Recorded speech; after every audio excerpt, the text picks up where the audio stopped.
बिस्मिल्लाहिर्रहमानिर्रहीम। मैं लंदन जैसे आज़ाद माहौल से आया था। मुझे नहीं मालूम था कि यहाँ हवेली में लड़कियां पर्दे की पाबंद हैं। शादी की तकरीब में मैंने बातों बातों में चाचा की बेटी की कमर पर जूं ही हाथ फेरा तो उसने मेरे मुंह पर सबके सामने ही थप्पड़ मारकर जलील करवा दिया। यूं मैंने भी जबरदस्ती उससे शादी की और दुल्हन बनाकर जब अपने बेडरूम में उसे देखा तो बदले की एक चिंगारी ने मेरे पूरे वजूद को लरजा दिया। मैं फौरन आगे बढ़ा ताकि उसकी इज्जत को दो कौड़ी का कर दूं, मगर उस वक्त मेरा कलेजा फट पड़ा जब मेरी नजर लड़की की। बचपन में मेरे वालिदैन ने तालीम की गर्ज से मुझे लंदन भेज दिया, जहां मेरी जिंदगी का बेशतर हिस्सा रंगीनियों में ही गुजरा। वहां का माहौल काफी खुला डुला था। हर वीकेंड क्लब्स और हल्ले गुल्ले की नजर हो जाता।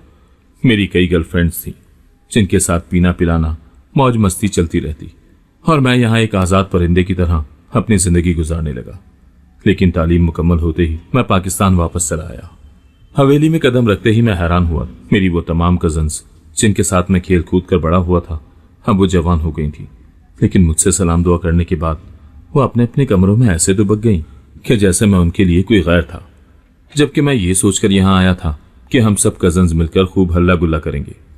रात गए तक हमारे दरमियान महफिलें जमेंगी और सरे शाम ही लॉन्ग ड्राइव पर निकल जाया करेंगे। लेकिन यहाँ ऐसा कोई सीन नहीं था। हवेली जनाना और मर्दाना में तकसीम हो गई थी।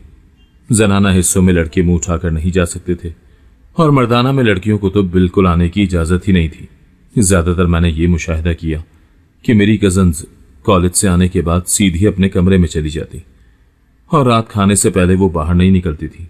मैं सारा सारा दिन हवेली में किसी बदरू की तरह चकराता रहता।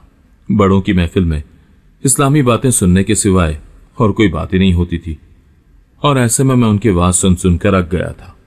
मेरा दिल तो अपनी कजन्स के साथ बगैर किसी पाबंदियों के खुलकर गपशप लगाने के लिए बेताब रहता, क्योंकि मेरी तमाम ही कजन्स एक से बढ़कर एक हसीन थी। लेकिन दिक्कत यह थी कि जवानी की दहलीज पर कदम रखते ही वो सब इंतहाई पर्देदार हो गई। उनके चेहरों पर एक अजीब सी सख्ती थी कि मेरा दिल चाहकर भी उनसे ज्यादा देर बात नहीं कर पाता था, और अगर कभी दिल के हाथों मजबूरन आते जाते उनसे अलग सलेक हो भी जाती तो खानदान के बड़े हमें अपनी नजरों में रख लेते। ऐसा लगता जैसे एक्सरे मशीन से हमें देख रहे हों या फिर मैंने उनसे बात करके कोई गुनाह कर रहा हूं। यही वजह थी कि मैं बहुत जल्द यहाँ की रिवायती और सुस्त जिंदगी देखकर बेजार हो गया। मैंने दिल में सोचा कि अगर यही हालात रहे तो क्या होगा। मैं ज्यादा दिन तक इस तरह की जिंदगी नहीं गुजार सकता।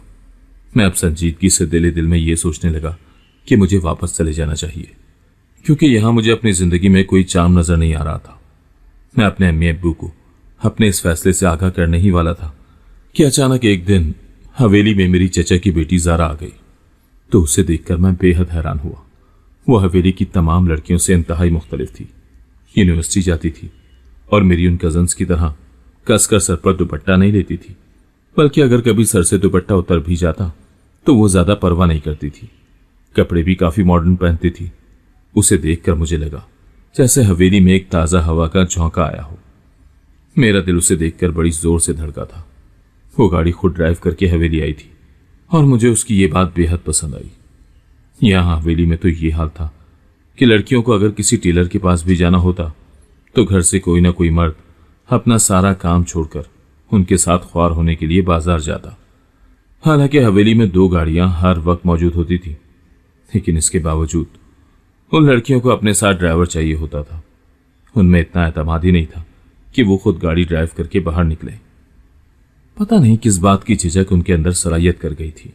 मैंने हवेली के ख्यालात से अपने जहन को निकाला और गौर से अपने चचा की बेटी ज़ारा को देखने लगा, जो कानों में हेडफोन लगाए बड़े पूरा एतमाद अंदाज में गाड़ी पोर्च में खड़ी करके अंदर जा रही थी। मेरा यहां पर मजीद खड़ा होना बेकार था, तो मैं भी फौरन सीढ़ियां उतरकर हवेली के अंदर जाने लगा। मेरा दिल एक अजीब ताल पर धड़क रहा था। मैं जो ही लाउंज में आया तो एक जोरदार खनकता हुआ कहका मेरे कानों से टकराया, तो मैं छिटक कर वहीं रुक गया। मैंने सामने देखा तो वो परी पैकर किसी बात पर खिलखिलाकर हंस रही थी। वो यकीनन मेरी मौजूदगी से गाफिल थी, इसीलिए खुलकर बातचीत कर रही थी। मैं पुरशौक नजरों से उसकी तरफ देखने लगा। सुर्ख सफेद रंगत, गालों पर हल्का सा डिंपल, चंचल मिजाज और मुसलसल मुस्कुराते चेहरे वाली ये लड़की सीधी मेरे दिल में उतर गई। अचानक बातें करते करते उसकी निगाह मुझ पर पड़ी तो उसकी आंखों में एक हैरत सी उतरी और वो एकदम चौंक गई। मेरे लिए ये लम्हा गनीमत था। मैं फौरन उसकी तरफ बढ़ा तो वो एकदम संभल कर खड़ी हो गई और फिर एकदम बोली, आप जहांगीर तो नहीं है? तो मैं एकदम हंस पड़ा और उसकी याददाश्त की दाद देते हुए उसकी तारीफ करने लगा। तो वो मुस्कुरा दी। आप कब आए? आपके आने का तो पता ही नहीं चला। अब मैं कोई हवेली की मशहूर हस्ती तो हूं नहीं जिसके आने का ढंडोरा पीटा जाता या किसी को हमारे आने का इंतजार होता। मैंने गहरी नजरों से उसे देखते हुए कहा। तो वो थोड़ी सी झेंपते हुए बोली, नहीं, खैर ऐसी तो कोई बात नहीं, लेकिन आप भी तो लंदन जाकर हवेली वालों को भूल गए ना। न कभी राब्ता रखा, न फोन किया, तो हमने तो ये सोच लिया था कि आप तो वहीं के होकर रह गए। सोचे तो सही, कितना अरसा इस दरमियान में गुजर गया। आपने भी तो कभी अपने कजन्स को याद नहीं किया। तो मैंने इंतहाई पुरशोक नजरों से उसकी तरफ देखकर कहा, अगर मुझे पता होता कि कोई मेरा यहां इंतजार कर रहा होगा तो मैं उसे जरूर फोन करता। तो उसके गालों पर एकदम से सुर्खी सी उतर आई और मुझे लगा कि जैसे मेरी बात उसके दिल तक अपना रास्ता बना चुकी है। हम दोनों जब से एक दूसरे से गुफ्तगू करने लगे थे, मेरी तमाम कजन्स वहां से जा चुकी थी। तो एकदम ज़ारा चौंकी और माजरत करके बोली, मैं जरा आयशा को देख लूं, वैसे भी उसकी हवेली में कुछ ही दिन रह गए हैं। तो मैं उसकी बात सुनकर हैरान होकर उसकी तरफ देखने लगा। क्यों, ऐसा क्या हो गया है? तो वो इंतहाई हैरत से बोली, आपको नहीं पता क्या? मैंने इनकार में सर हिलाते हुए कहा, मुझे नहीं पता। तो वो एकदम हंस पड़ी। कमाल है, आप इतने गायब दिमाग हैं कि आपको ये भी इल्म नहीं है कि इस हवेली में सबसे चहीती और प्यारी सी लड़की रुखसत होकर अपने ससुराल जा रही है और उसका फकत यहां पर अब एक ही हफ्ता रह गया है। अम्मी ने मुझे भेजा था ताकि मैं आयशा को लेकर आऊं। उसकी दावत है आज हमारे घर। तो मैंने अपनी लाइल्मी पर शर्मिंदा होते हुए उससे कहा, दरअसल मैं ज्यादातर वक्त हवेली से बाहर गुजारता हूं, इसीलिए मुझे कुछ पता ही नहीं कि हवेली में हो क्या रहा है। तो पता रखा करे ना, आपने ही कल शादी के तमाम इंतजाम संभालने हैं। तो मैंने खुशदिली से उसकी तरफ देखते हुए कहा, अब तुमने कहा है तो मैं जरूर ज्यादा वक्त हवेली वालों को दूंगा। तो वो मुस्कुराकर वहां से जाने लगी। मैं उसकी तरफ देखने लगा। जब तक वो नजरों से ओझल नहीं हो गई, मैं वहां खड़ा रहा। पहली बार हवेली में गुजरा हुआ वक्त मुझे अच्छा लगने लगा। ज़ारा से बात करके मैं जैसा एकदम से हल्का फुल्का सा हो गया। मुझे वो हवेली की बाकी कजन से काफी मुख्तलिफ लगी। उससे बातचीत करके मेरे दिल को एक अनहोनी सी खुशी मिली। मैंने सोचा कि शायद अब यहां वक्त अच्छा गुजरे, लेकिन अफसोस कि ज़ारा ज्यादा देर तक रुक नहीं सकी और वापस चली गई। उसके जाने के बाद मुझे ख्याल आया कि हवेली में इतना बड़ा फंक्शन आ रहा था और मैं इतना लाइल्म हूं। मुझे अपने आप पर तो ज्यादा अफसोस नहीं हुआ जितना मुझे अम्मी और अब्बू पर गुस्सा आने लगा। मैं फौरन अम्मी के पास गया और उन पर बिगड़ने लगा कि इतनी बड़ी न्यूज आपने मुझसे क्यों छुपाई। तो उल्टा अम्मी ने हैरत से मेरी तरफ देखा, तुम्हें बताते भी तो क्या, तुम घर में टिकते कहाँ हो, और अगर टिक भी जाओ तो तुम्हारा मूड इतना ऑफ होता है कि तुमसे बात करते हुए भी खौफ आता है। हुफो अम्मी, जाहिर है यहां पर मुझे एडजस्ट होने में कुछ वक्त तो लगेगा ना, लेकिन हवेली में होने वाला कोई भी मामला मुझसे पोशीदा तो ना रखा करें। आप नहीं जानती मुझे ज़ारा के सामने कितनी शर्मिंदगी का एहसास हुआ। अरे वो का भाई, अभी थोड़ी देर पहले ही आयशा को लेकर गई है। हाँ, वो तुम्हारी चची ने आयशा की दावत की होगी ना, वो एक दिन जिक्र कर रही थी, तो शायद इसी सिलसिले में आई हो। बहरहाल अब तुम जरा हवेली के मामलात को भी देखा करो।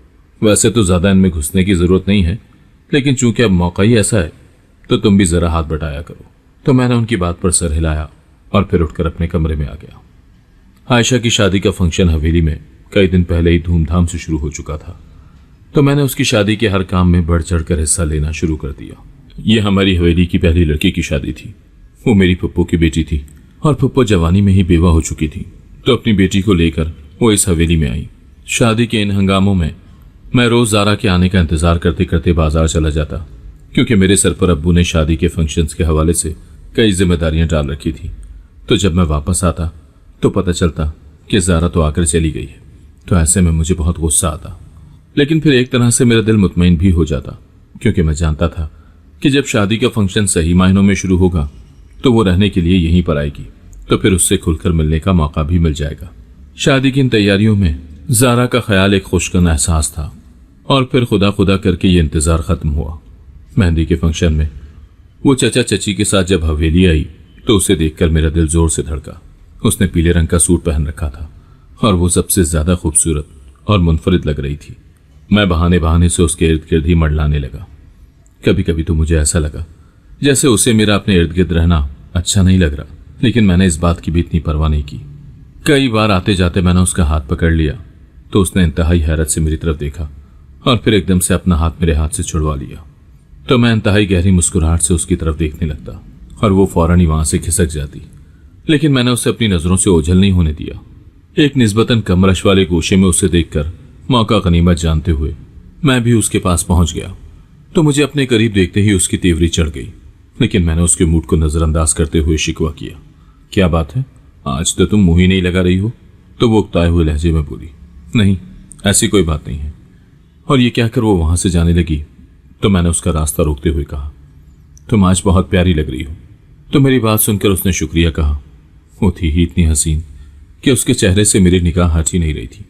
मैंने आहिस्ता से कहा, तुम्हारा फिगर कयामत है, मैंने ऐसा फिगर आज तक किसी का नहीं देखा। तो वो मेरी बात सुनकर थोड़ी सी अनकंफर्टेबल हुई। मैंने आगे बढ़कर उसका हाथ पकड़ लिया तो वो एकदम से नर्वस हो गई, मगर उसने आराम से अपना हाथ मेरे हाथ से छुड़वाया और मेरे पास से जाने के लिए पर तोड़ने लगी। जबकि मैं उसे वहां से जाने का मौका ही नहीं दे रहा था। कोई ना कोई ऐसा सवाल पूछता जिसका जवाब देने के खातिर वो जाते जाते रुक जाती और इसी दौरान मुझे वो जवाब देते देते जो ही पलटती तो मैं इंतहाई गैर महसूस अंदाज में उसके पीछे लपका और फिर उसकी कमर पर हाथ फेरते हुए उसे अपने करीब करने ही लगा था कि वो मछली की तरह तड़प कर मुझसे अलग हुई और मेरे मुंह पर जोरदार थप्पड़ मार दिया। ये सब कुछ इतना आनन फानन हुआ कि चंद सेकंड्स तक तो मुझे कुछ भी समझ ना आई कि मेरे साथ हुआ क्या है। ये सारा तमाशा लॉन में हुआ और लॉन मेहमानों से भरा हुआ था और अब उन सबकी निगाहें मेरी तरफ थी। जबकि मैं अपने गाल पर हाथ रखे हक्का बक्का ज़ारा की तरफ देखने लगा जो इंतहाई गुस्से और नफरत से मेरी तरफ देख रही थी। फिर वो धाड़ कर बोली, आपको लड़कियों से बात करने की तमीज नहीं है क्या? कभी हाथ पकड़ते हैं, कभी कंधे को छूते हैं। जहांगीर साहब, ये कोई लंदन नहीं है, पाकिस्तान है। यहाँ की अपनी वैल्यूज हैं जिनका एहतराम आपको करना चाहिए। और फिर वो गुस्से से फुनकारते हुए वहां से चली गई। जबकि मैं उसके जाने के बाद एकदम से अपने हवास में आया तो देखा सभी लोग मुझे देख रहे हैं और उनकी आंखों में अपने लिए तंजिया सी मुस्कुराहट देखकर मेरा दिल चाहा कि जमीन फट जाए और मैं इसमें समा जाऊं। इतनी बेइज्जती का एहसास उस पल मुझे हो रहा था कि मेरा वहां खड़ा होना भी दुश्वार हो गया। गाल पर हाथ अभी भी मैंने रखा हुआ था और जो ही मुझे इस बात का एहसास हुआ तो मैंने अपना हाथ नीचे किया, दाएं बाएं लोगों की तरफ देखा। इतने में मेरे मामूजात कजन्स मेरी कैफियत समझते हुए मेरे करीब आए और मेरे कंधों पर जो ही हाथ रखने वाले थे कि मैं वहां से भागता हुआ अपने कमरे की तरफ चला गया और अपने कमरे का दरवाजा जोर से बंद कर दिया। मेरे दिल की धड़कन बहुत तेज हो गई थी। मुझे कुछ समझ नहीं आ रही थी कि कैसे भरी महफिल में उस धान पान सी लड़की ने मुझे 2 टके का करके रख दिया था। थोड़ी देर बाद ही मेरे कमरे में दस्तक होने लगी। बाहर अम्मी खड़ी थी और मुझे दरवाजा खोलने का कह रही थी, लेकिन मेरा जहन इतना माफ हो चुका था कि दरवाजा खोलना तो बहुत दूर की बात, मैं उन्हें कोई जवाब भी नहीं दे पा रहा था। दस्तक देते देते वो थक गई तो खुद ही वहां से हट गई, लेकिन मुझे किसी पल करार नहीं था। टहलते टहलते मैं थक जाता तो सोफे पर बैठ जाता और फिर बेचैन होकर चंद ही लम्हों में दोबारा टहलने लगता। मेरे जहन में बार बार यही ख्याल आ रहा था कि ज़ारा ने मेरे साथ ऐसा क्यों किया। मैंने कौन सी उसकी इज्जत खराब कर दी थी जो उसने सबके सामने मुझे बेइज्जत करके रख दिया। मेरी आंखों के सामने बार बार उन लोगों के चेहरे घूमने लगे जो मुझे एक लड़की के हाथों थप्पड़ पड़ता देख चुके थे। उस लम्हे ने मुझे इतना शर्मिंदा कर दिया कि मुझे नहीं लगता था कि मैं सारी जिंदगी किसी के सामने अपनी आंखें उठा सकूंगा। मेरी आंखों के सामने बार बार वो लम्हा घूम रहा था जब ज़ारा ने बैठे बिठाए मेरी इज्जत का तमाशा बना दिया था। जब थोड़ा सा मलाल कम हुआ तो मुझे गुस्सा आने लगा। खुद को समझती क्या है, बहुत ही पारसा बनने की कोशिश करती है। उसे खुद पर बहुत जोम है ना, लेकिन मैं उसका गुरूर तोड़ कर रहूंगा। मेरी अकल ने काम करना शुरू कर दिया और मैंने दिल दिल में अहद किया कि मैं हर सूरत में ज़ारा से इस बेइज्जती का बदला जरूर लेकर रहूंगा। जैसे उसने मुझे भरे मजमे में जलील किया है तो मैं भी उसे इस तरह से बेइज्जत करके रहूंगा कि वो भी सारी जिंदगी किसी के सामने आंख उठाने के काबिल न रहे। और फिर पाकिस्तान छोड़ने का फैसला भी मेरे मंसूबे का हिस्सा था। अगले दिन चचा और चची हमारे पोर्शन में आए, लेकिन मैंने उनसे मिलने से साफ इनकार कर दिया। अम्मी और अब्बू दोनों मुझ पर खफा होने लगे कि ज़ारा ने गलती की है, लेकिन इसमें तुम्हारे चचा या चची का कोई कसूर नहीं है। वो तुमसे बड़े हैं, खुद चल कर आए हैं, तुमसे मिलना चाहते हैं, अपनी बेटी की वजह से बहुत शर्मिंदा है, वो तुमसे माफी मांगना चाहते हैं। तो मैंने गुस्से से अम्मी अब्बू की तरफ देखते हुए कहा, जिस लड़की ने भरी महफिल में मेरी इज्जत का जनाजा निकाल दिया, आप क्या चाहते हैं मैं अब सब कुछ भूल भाल कर उसे माफ भी कर दूं? तो ये नामुमकिन है। तो अम्मी मेरे पास आई और बोली, माना कि ज़ारा ने बहुत गलत हरकत की है, वो एक यूनिवर्सिटी में पढ़ने वाली लड़की है, उससे इतनी छोटी हरकत की उम्मीद नहीं की जा सकती। कजन्स एक दूसरे का हाथ पकड़ भी लेते हैं, हंसी मजाक भी करते हैं। इसका यह मतलब थोड़ी होता है कि उनके दरमियान कुछ गलत चल रहा है। कम से कम एक पढ़ी लिखी लड़की से मुझे ये तवक्को नहीं थी। लेकिन बहरहाल तुम्हारे अब्बा का सारा खानदान ही ऐसा है, जितना भी पढ़ लिख जाए फायदा कोई नहीं है, क्योंकि ये लोग इंतहाई तंग नजर हैं। तो अम्मी की बात सुनकर अब्बू ने उन्हें इंतहाई कड़े तेवरों के साथ देखा, लेकिन बोले कुछ नहीं।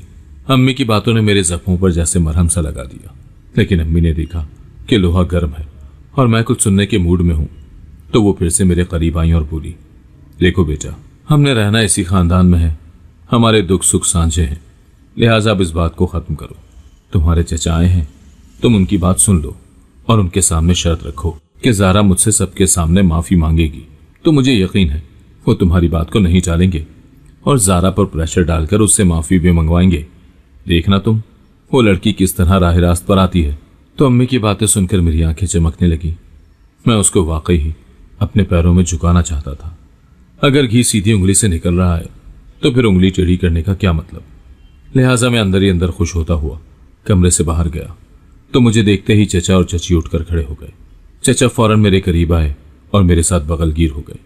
लेकिन मैंने मुस्कुराते हुए चचा की तरफ देखा और कहा, चचा आप क्यों इतने परेशान हैं? मैं आपसे नाराज तो नहीं हूं। तो वो एकदम से बोले, जो कुछ ज़ारा ने किया है, मैं और तुम्हारी चची दोनों ही इस बात पर बहुत खफा हुए हैं। उसकी जगह मैं तुमसे माफी मांगता हूं। अब तुम इस बात को खत्म करो। तो अम्मी फौरन बोली, ये एकदम से बात खत्म करना किसे कहते हैं? तुम्हारी बेटी ने भरे मजमे में मेरे बेटे की इज्जत 2 कौड़ी की कर दी और हम उसे बंद कमरे के अंदर बैठकर माफ कर दें? ऐसा थोड़ी होता है। जिन जिन लोगों के सामने तुम्हारी बेटी ने यह हरकत की है, उन सबको जमा करो और फिर उनके दरमियान तुम्हारी बेटी मेरे बेटे से माफी मांगे तो हम तब तुम्हें माफ करेंगे। तो चचा मेरी तरफ इमदाद तलब नजरों से देखने लगे, लेकिन मैंने मुंह दूसरी तरफ मोड़ लिया। इतनी सख्त शर्त मत रखें, चची ने एकदम मुल्तजी लहजे में अम्मी से कहा। तो अम्मी इंतहाई गुस्से से चची की तरफ देखते हुए बोली, मैंने कोई भी अनोखी शर्त तुम्हारे सामने नहीं रखी। जिस तरह से सबके सामने ये मामला हुआ है, माफी भी उसी तरह सबके सामने ही मांगनी चाहिए ना। जब उसे मारते हुए हया नहीं आई तो फिर माफी मांगते हुए कैसी शर्म। तो अम्मी की बात सुनकर चचा और चची दोनों ही खामोशी से एक दूसरे की तरफ देखने लगे। फिर चचा ने मेरे कंधे पर हाथ रखते हुए मुझे कहा, जहांगीर तुम बताओ, तुम क्या चाहते हो? अगर तुम भी ऐसा ही चाहते हो तो ठीक है, मैं कल ही खानदान वालों को अपने घर बुला लेता हूं, वहां तुमसे सबके सामने ज़ारा माफी मांग लेगी। तो मैंने आहिस्ता से कहा, चचा मैं भी यही चाहता हूं। तो वो गहरी सांस खारिज करते हुए बोले, ठीक है जहांगीर, वैसा ही होगा जैसा तुम चाहते हो। उन्होंने चची की तरफ इशारा किया और फिर वो कमरे से बाहर चले गए। तो अम्मी ने मेरी तरफ देखते हुए कहा, अब आया ना ऊंट पहाड़ के नीचे, बेटी क्या यूनिवर्सिटी जाने लग गई? इनकी तो अकड़ी 7वें आसमान पर थी। शुक्र है तुमने मेरी बात की तायद की। अब देखना कि ऐसी भीगी बिल्ली बनी तुम्हारे सामने खड़ी होगी। चचा चची तो चले गए, लेकिन मेरे दिल में एक सुकून सा उतर गया। उस रात में लंबी तान कर सोया। बार बार मेरी आंखों के सामने ज़ारा का चेहरा आता, जो मेरे सामने शर्म से झुका हुआ था। मैं बस उस लम्हे का इंतजार कर रहा था जब वो सबके सामने मुझसे माफी मांगती। लेकिन मेरी ये सारी की सारी खुशफहमी उस वक्त खत्म हो गई जब मुझे पता चला कि ज़ारा ने मुझसे माफी मांगने से इनकार कर दिया है। मेरे ऊपर यह खबर किसी बिजली की तरह पड़ गई। उसने अपने वालिदैन से कहा कि मैं किस बात की माफी मांगू। वो इसी थप्पड़ का मुस्तहिक था। आपने उसकी छिचोरी हरकतें नहीं देखी, हमने बर्दाश्त की हैं। आप हवेली में किसी भी लड़की से पूछ लें, सभी उसकी इन घटिया हरकतों की वजह से तंग है। और ये सारी बातें मुझ तक पहुंच चुकी थी। मैं बहुत बुरी तरह से सटपटा गया कि मैंने क्या सोचा था और मेरे साथ हो क्या गया। मैंने दोबारा से इस सारे मामले पर ठंडे दिल से गौर करना शुरू किया। हार तो मैं किसी सूरत नहीं मानूंगा, ये मैंने तहैया कर लिया था। फिर मैंने बहुत सोच समझकर एक मंसूबा तैयार किया, जिसकी हवा भी मैंने किसी को लगने न दी। ज़ारा के हवाले से माफी ना मांगने की बात जब अम्मी और अब्बू तक पहुंची तो अम्मी ने अब्बू को साफ साफ कहा कि अपने भाई को फोन करके कहें कि अब हमसे कोई ताल्लुक ना रखे। तो अब्बू ने भी फौरन ही कॉल कर डाली। तब चचा अब्बू की बात सुनकर बेहद परेशान हो गए और उन्होंने कहा, हम ज़ारा को लेकर अभी और इसी वक्त आपके घर आ रहे हैं। चचा और चची थोड़ी देर बाद ही ज़ारा को लेकर हमारे घर आए। ज़ारा के चेहरे को देखते ही मुझे अच्छे से एहसास हो गया था कि उसके वालिदैन ने यहाँ लाने के लिए उसे कितना प्रेशराइज किया होगा। मैं जो ही कमरे में दाखिल हुआ तो चचा एकदम से मेरी तरफ लपके, मैं ज़ारा को यहाँ तुम्हारे रूबरू लेकर आया हूँ, ये तुमसे माफ़ी मांग लेगी। खानदान वालों को भी हम 1-2 दिन में जमा करते हैं। ये तुमसे सबके सामने भी माफी मांगेगी, लेकिन इतनी सी बात पर हमसे ताल्लुक ना तोड़ो। तो चचा की बात सुनकर अम्मी ने इंतहाई गुस्से से कहा, यह आपके नजदीक इतनी सी बात है, हमारे लिए नहीं।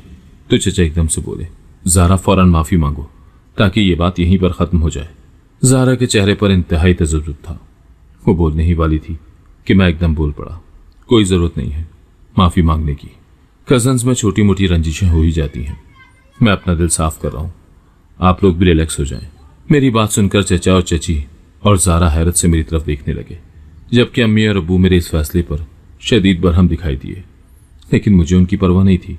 परवाह थी तो इस बात की कि ज़ारा की आंखों में मेरे लिए शुक्रगुजारी थी। और ये कहकर मैं रुका नहीं, बल्कि फौरन ही कमरे से बाहर निकल आया तो एकदम ज़ारा मेरे पीछे लपकी।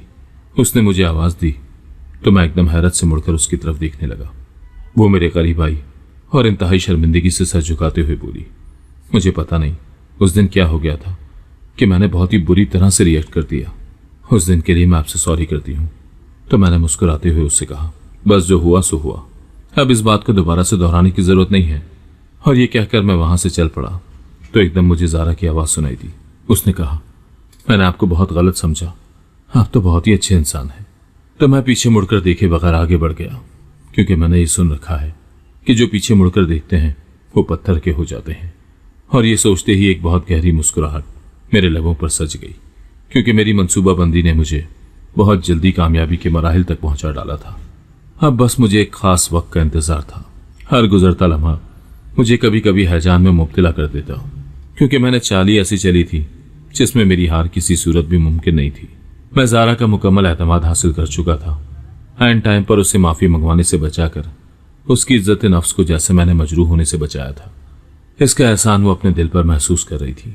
ये वही लड़की थी जिससे मैं बात करता तो एक कोफ्त में मुब्तला हो जाती और अब मुझसे फ़ोन पर घंटों बातें करती रहती और तंग न पड़ती। लेकिन जब भी मैं उससे बात करता मेरे अंदर इंतकाम का अलाव भड़कने लगता। दिन रात मेरे जहन में एक ही मंसूबा गर्दिश करता रहा, ज़ारा को अगवा करना और उसे उस जिल्लत का मजा चखाना जिसका सामना मैंने किया था। मैंने कई दिन गौर किया और फिर एक दिन जब मुझे मौका मिला, मैंने अपने मंसूबे को अमली जामा पहनाने का फैसला किया। अपने मंसूबे के मुताबिक मैं काफ़ी दिनों से ज़ारा की यूनिवर्सिटी आने और जाने के मामूलात पर नज़र रखे हुए था। चनाचे एक दिन मैं उसकी यूनिवर्सिटी पहुंच गया और जब वो यूनिवर्सिटी से बाहर निकली तो मुझे देखकर वो शदीद हैरत में मुब्तला हो गई और बोली, कि आप यहाँ पर क्या कर रहे हैं? तो मैंने कहा कि भाई मेरी कज़न यहाँ पर है तो सोचा उसको पिक ही कर लूँ। मेरी बात सुनकर उसके चेहरे पर एक साया सा लहराया, जैसे उसे मेरी बात पर यकीन नहीं आया था।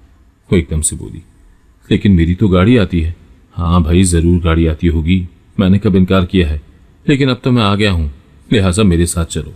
चचा चची भी हमारे घर ही आए हुए हैं तो उन्होंने मुझे तुम्हें लाने के लिए कहा है। तो वो परेशान होकर बोली, अम्मी अब्बा आपके घर क्या कर रहे हैं, सब खैरियत तो है? तो मैं एकदम से बात बनाते हुए बोला, हाँ हाँ सब खैरियत है। क्यों, क्या वैसे तुम्हारे अम्मी अब्बा हमारे घर नहीं आ सकते? तो वो एकदम मुस्कुराते हुए बोली, नहीं ऐसी कोई बात नहीं। असल में मेरी यूनिवर्सिटी के टाइम अम्मी कभी भी घर से बाहर नहीं जाती, क्योंकि उन्हें पता है कि ये वक्त मेरे आने का है, तो इसीलिए मुझे हैरत हुई। अरे भाई, इसमें हैरत वाली क्या बात है, अब मैं आ गया हूँ तो मेरे साथ चलो। तो वो मेरी बात पर यकीन करते हुए गाड़ी में आकर बैठ गई। ज़ारा मेरे धोखे में आ चुकी थी। मैं दिल में इंतहाई खुश हुआ कि किसी ने मुझे ज़ारा के साथ नहीं देखा और न ही किसी को ये बात पता चलेगी। मैंने गाड़ी स्टार्ट की और तेजी से कराची की सड़कों पर गाड़ी भगाने लगा कि अचानक ज़ारा चौंकी। आप कहाँ जा रहे हैं? ये रास्ता तो हमारे घर की तरफ नहीं जाता। तो मैंने बात बनाते हुए कहा, यह शॉर्टकट है, आज वैसे भी रेली थी तो हाईवेज कंटेनर लगाकर बंद कर दिए गए हैं, लिहाजा मैंने शॉर्टकट रास्ते से जाना मुनासिब समझा। देर तो लगेगी लेकिन हम आराम से घर पहुंच जाएंगे। तो मेरी बात पर उसने यकीन कर लिया। अपनी मंजिल पर पहुंचने के लिए मुझे सिर्फ 15 मिनट दरकार थे। मैंने गाड़ी कच्चे रास्ते की तरफ मोड़ ली। उस वक्त मेरी धड़कन तेज थी। मैं लम्हा बलम्हा अपनी मंजिल की तरफ चंद कदम की दूरी पर था और बार बार मैं खुद को यकीन दिला रहा था कि ज़ारा से बदला लेने के लिए थोड़ा सा ही वक्त रह गया है। मैं शहर की हुदूद से निकल चुका था और अपनी जीत का एहसास मेरे अंदर बढ़ने लगा। क्या उसी लम्हे मेरे मोबाइल की घंटी बजने लगी। मैंने फोन निकाल कर देखा तो हैरान रह गया। स्क्रीन पर मेरे मामूजात कजन आसिफ की कॉल थी। ये इस वक्त मुझे क्यों कॉल कर रहा है? मैंने गाड़ी की रफ्तार आहिस्ता करते हुए सोचा। परेशानी से मेरे हाथ पैर ठंडे होने लगे अपनी कामयाबी के इतने नजदीक पहुंचकर मैं नाकामी देखना नहीं चाहता था।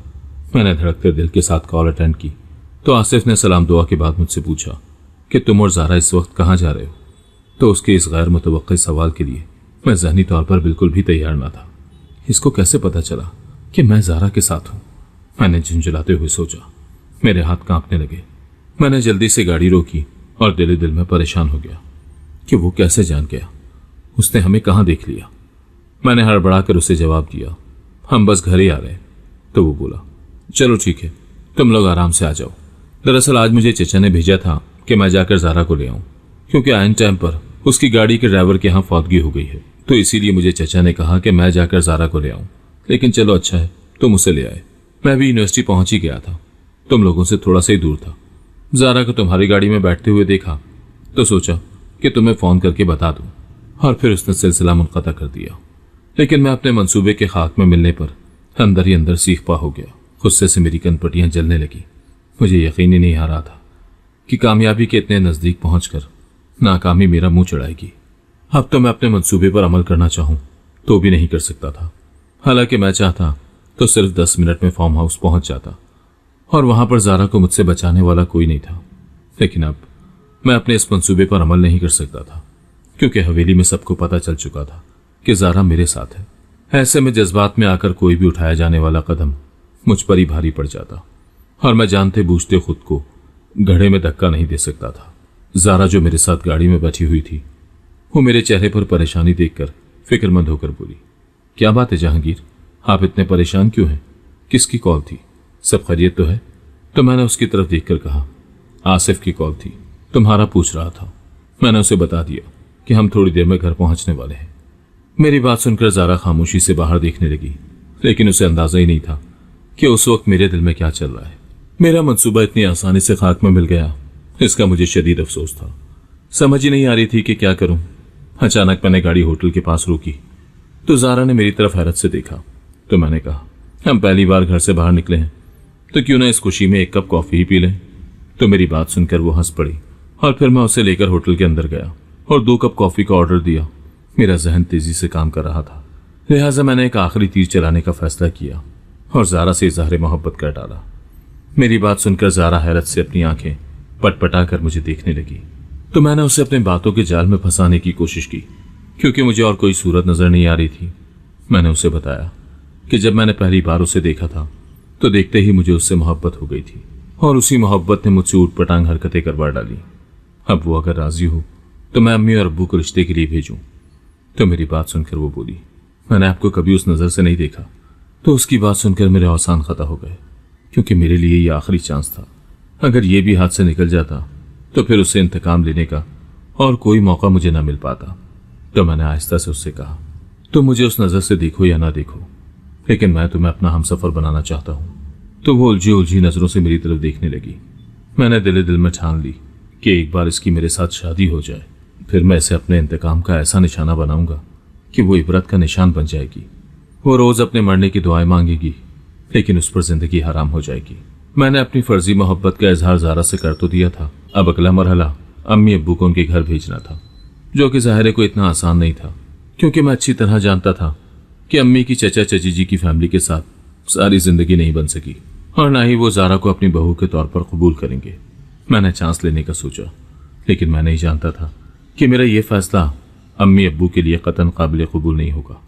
जिस वक्त मैंने अम्मी के सामने ये बात की कि मैं ज़ारा से शादी करना चाहता हूँ, तो अम्मी मेरी बात सुनकर हक्का बक्का रह गई और फिर इंतहाई गुस्से से बोली, तुम जानते हो क्या बात कर रहे हो? तुम उस लड़की को अपना शरीके सफर बनाने की ख्वाहिश रख रहे हो जिसने भरी महफिल में तुम्हें सबके सामने जलील करके रख दिया था। तुम उसे अपना शरीके सफर कैसे चुन सकते हो? हर एक खानदान में एक से एक लड़की ज़ारा से ज्यादा खूबसूरत और रिश्तों का लिहाज करने वाली मौजूद है, तो तुम ज़ारा जैसी तेज तर्रार लड़की का इंतखाब क्यों कर रहे हो? मुझे तो वो कभी अच्छी नहीं लगी। तो अम्मी की बात सुनकर मैं शदीद उलझन का शिकार हो गया।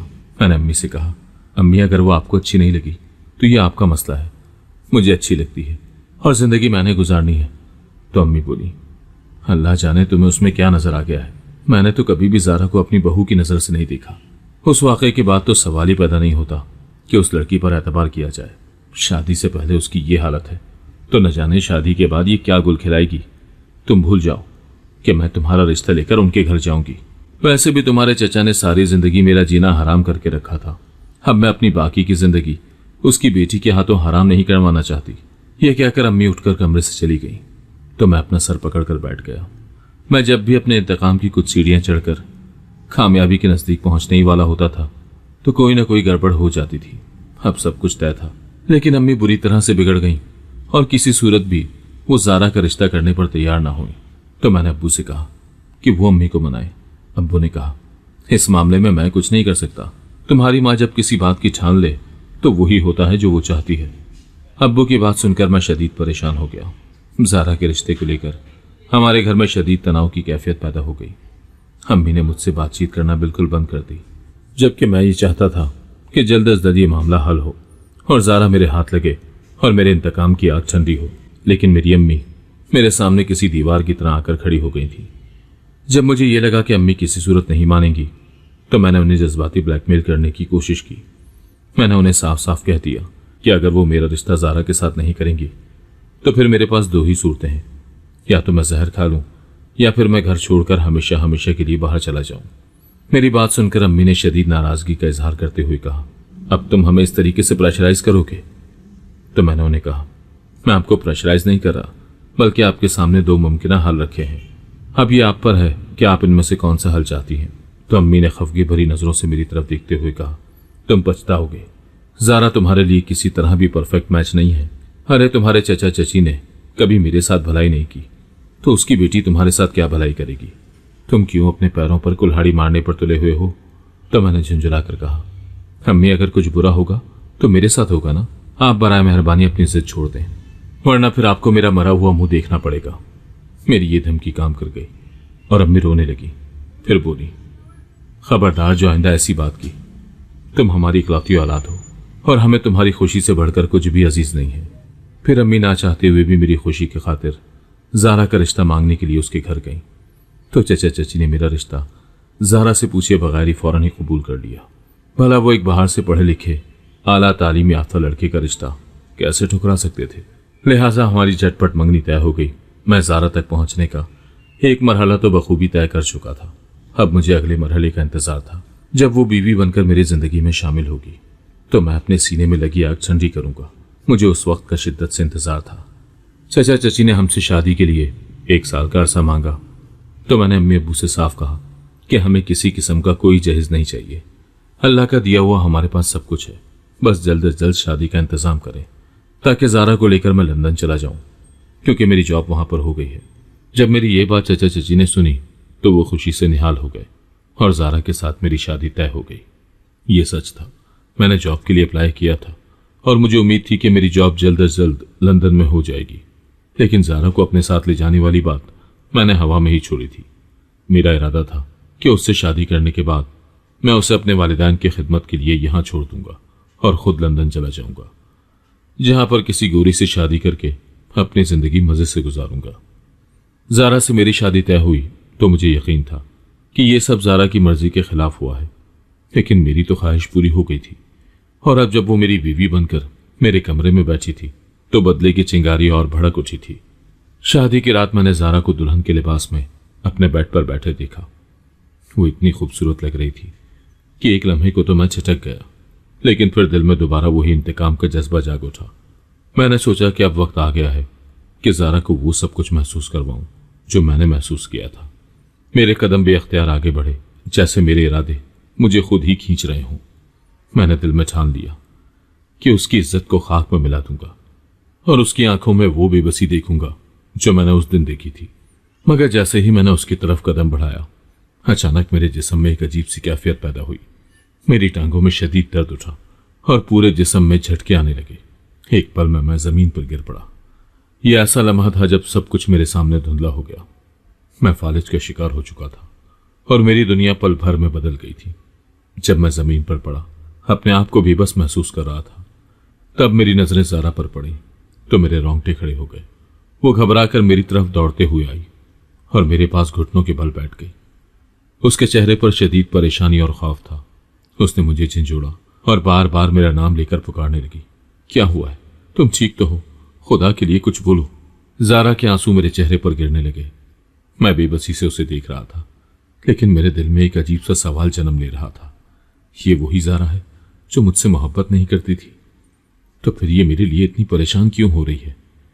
ये सवाल मुझे अंदर से तोड़ने लगा, लेकिन मेरा जिस्म इतना बोझल हो चुका था कि मैं बोलने के काबिल नहीं था।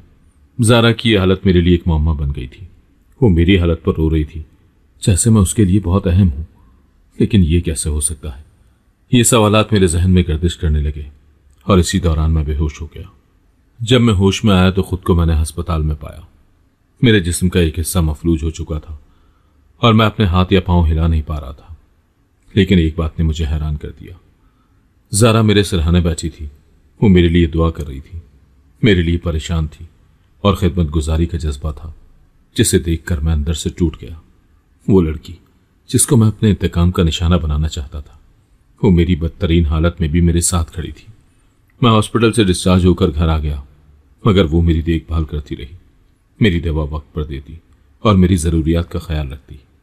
वो मेरे साथ उस वक्त भी खड़ी रही जब मैं खुद अपने वजूद से मायूस हो चुका था। उसकी बेलौस खिदमत ने मेरे दिल में मौजूद इंतकाम की आग को मुकम्मल तौर पर सर्द कर दिया था। जैसे जैसे वक्त गुजरता गया, ज़ारा के साथ गुजरा हर लम्हा मेरे दिल के जज्बात बदलता चला गया। पता ही न चला कि मेरी नफरत और गुस्सा जो मेरे अंदर भड़क रहा था, अब मोहब्बत में कैसे बदल गया। मैंने जान लिया कि ज़ारा वो नहीं थी जो मैंने हमेशा सोचा था, बल्कि वो एक मजबूत मोहब्बत करने वाली बीवी है। ज़ारा ने मुझे सिखाया कि मोहब्बत ताकत से नहीं जीती जा सकती, बल्कि खुलूस और वफादारी से जीती जाती है। वो लड़की जिससे मैं बदला लेना चाहता था, उसने अपनी मोहब्बत और खिदमत से मेरे दिल को जीत लिया था। और अब मैं समझ चुका था कि जिंदगी में सबसे बड़ी जीत वो होती है जिसमें आप किसी के दिल को मोहब्बत से फतह करें, ना कि नफरत से। ज़ारा की बेलौस खिदमत और मोहब्बत का ही नतीजा था कि मैं बहुत जल्द रिकवर होने लगा। उस पर मैंने अल्लाह से दुआ की कि अगर मैं जल्द से जल्द अपने पैरों पर खड़ा हो गया तो मैं ज़ारा को जिंदगी की हर खुशी दूंगा। अगर आपको आज की कहानी पसंद आई है तो वीडियो को जरूर लाइक कीजिएगा और अपने दोस्तों के साथ भी शेयर कीजिएगा। और हाँ, अगर आपने अभी तक हमारा चैनल सब्सक्राइब नहीं किया तो जरूर सब्सक्राइब करें। मिलते हैं कल एक नई और दिलचस्प कहानी के साथ। अल्लाह हाफिज।